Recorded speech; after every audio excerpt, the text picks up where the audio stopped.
ଧଇଲେ ବୁଢ଼ାର ମୁଖେ ଜଳ ଛିଞ୍ଚି ସତେଜ କରି ନ ବସାନ୍ତି ବୁଢ଼ା ବୋଇଲା କ୍ରୋଧ ହୋଇ ବିଭୂତି କରି ବହି ମୁଇ ସେ ବ୍ରାହ୍ମଣ ହଇଲା ତେଲ ନଳିଏ କିଣି ନେଲା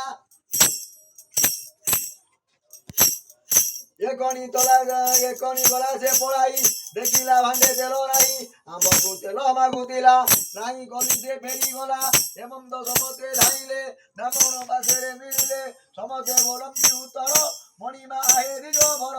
ତେଲ ଯେ ଆଣିଛ ଗୋସାଇ ସେ ତେଲ ଅଛି ଉଣା ହୋଇ ଦେବୁ ଯେ ବରଣ କରିନ ଫେରିନ ଚଲ ଯେ ବ୍ରାହ୍ମଣ ଶୁଣି ବ୍ରାହ୍ମଣ ଚଳିଙ୍କ ହାତ ମଧ୍ୟରେ ସେ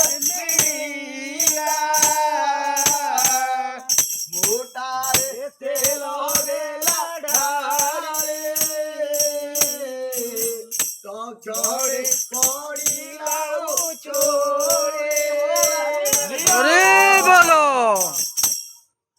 ଦେଖିଣ ତେଲି ଯେ ଆନନ୍ଦ ମୁଖ ତା ପୂର୍ଣ୍ଣିମାର ଚାନ୍ଦ ଧଳ କୁଠି କରେ ସେ ଧରି ତେଲ ମାପ ଯତ୍ନ କରେ ବ୍ରାହ୍ମଣ ଲୁଗାରେ ସେ ଦେଲା ଘେନି ବ୍ରାହ୍ମଣ ଚଳିଗଲା ମିଳିଲା ଯାଇ ମୁଖ୍ୟ କତି ସେ ବୃକ୍ଷେ ଦିନାଥ ଅଛନ୍ତି ତାଙ୍କର ସଉଦା ଯେ ଦେଇ ବେଲାଣି ତାହା ଯେ ମାଗଇ ଦିନାଥ ବୋଲନ୍ତି ଉତ୍ତର ଶୁଣିମା ହେଉନି ଜବର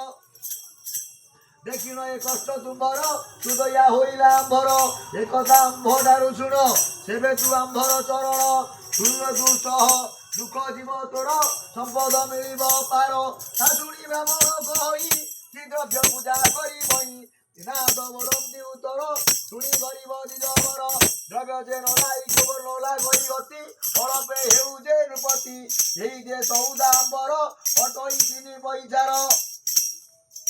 ଦିନାଥ ନିଜ ପୂଜା ହେଇ ବେଳାକୁ ଦିଅ ବିପ୍ର ସାଇ ଚିଲମ ତିନି ଗୋଟି କରି ଗଞ୍ଜାଇ ଦଳି ଦହି ଭରି ଅଗ୍ନି ଯେ ଲଗାଇବ ଦହି ଧୋଇବ ଯତନ ପକା କରାଏ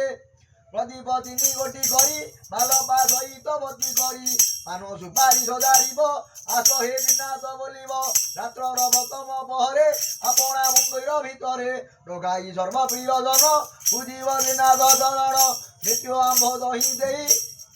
ସକଳ ପଦାର୍ଥ ଯୋଗାଇ ନୈବେଦ୍ୟ କେବେ ନ କରିବ